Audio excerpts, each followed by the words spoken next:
बुध।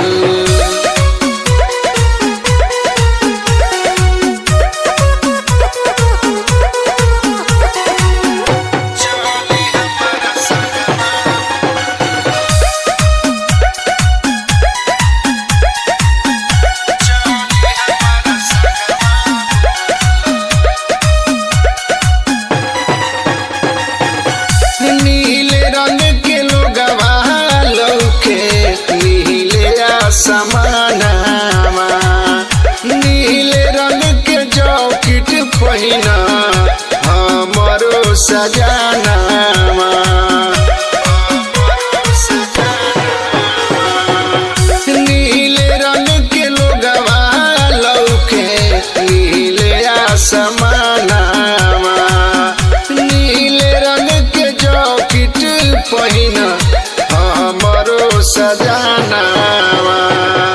दीदी के लिया घरवा गड़िया मगा दो सैया, दीदी के लिया घरवा गड़िया मगा दी सैया।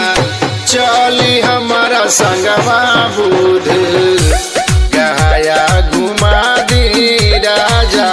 चली हमारा संगवा बुध, दर्शन करा दी सैया। चली हमारा संगवा बुध।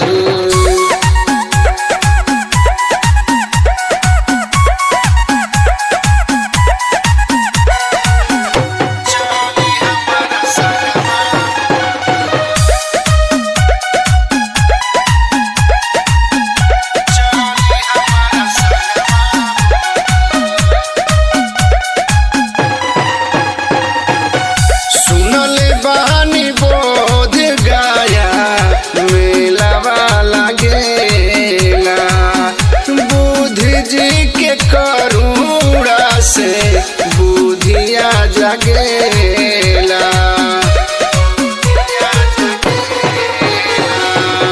सुनले बहानी बोध गया मेलावा लगेला, बुध जी के करुणा से बुधिया जगेला।